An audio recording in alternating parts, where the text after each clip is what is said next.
Sector 6 Shri Shri Jagannath मंदिर बाहुड़ा यात्रा संपन्न। आज इस्पात सहर राउरकेला सेक्टर 8 मौसीमा मंदिर ठारे थिबा श्री श्री पतितपावन जीव श्री नंदीघोष बाहुड़ा यात्रा महासमारोह रे पालित होई जाइछि। एही बाहुड़ा यात्रा रे प्रधान सेवक श्री प्रदीप्त कुमार धळ ठाकुर राजा भूमिकार मंदिर रीतिनीति और रथ छेरा पहरा कार्य करथिले।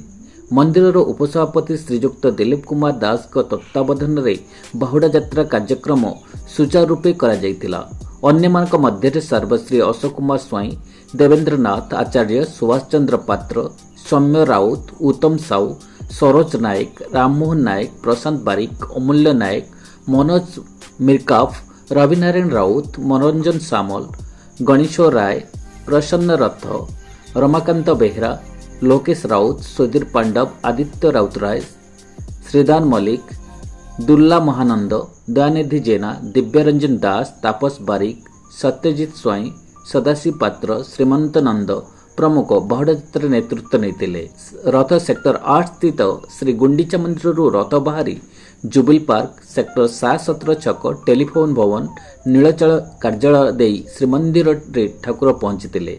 7-17 छकरे माँ मंगला मंदिर पूजक ठाकुर को पोड़पिठा भोग दे पूजार्चना करते। गुंडीचा मंदिर रे दैतापति श्री चिरंजीवी डोरा बसंत जेना, शरद जेना, बनमाली पल्लई, विभूति परिडा और देवदत्त जेना विभिन्न कीर्तन मंडली नेतृत्व नहीं। सेक्टर 7 थानार भारप्राप्त अधिकारी श्री रविनारायण पात्र, एसआई राकेश स्वाई नेतृत्व में अनेक पुलिस कर्मचारी वृंद बाहुड़ा यात्रा उपस्थित रही शांति श्रृंखला बजाय रखिते। मंदिर कमिटीर कर्मकर्ता, प्रशासनिक अधिकारी, एससी/एसटी क्लब कर्मकर्ता, त्रिनाथ कीर्तन मंडली, माँ समलेश्वरी कीर्तन मंडली, माँ तारिणी कीर्तन मंडली उपस्थित थे। श्री भास्कर चाइनी, भवानी शंकर पंडा, प्रमोद पंडा, नेपाल शतपथी प्रमुख पंडित मंडली रथरे उपस्थित रही भक्त मानकर पूजा अर्चना करते। सहरर शह भक्त उपस्थित रही रथ टाणी। आसंता काली रथ उपरे सुनावेश और अधर्पणा नीति हेबा सहित 27 तारिख नीलाद्री विजय दिन मंदिर प्रांगण में लक्ष्मीनारायण कली नाटक अनुष्ठित हेब बोली मंदिर कमिटी एक प्रेस इस्ताहार जणाइछन्ति। Rourkela bureau report, Odisha city news.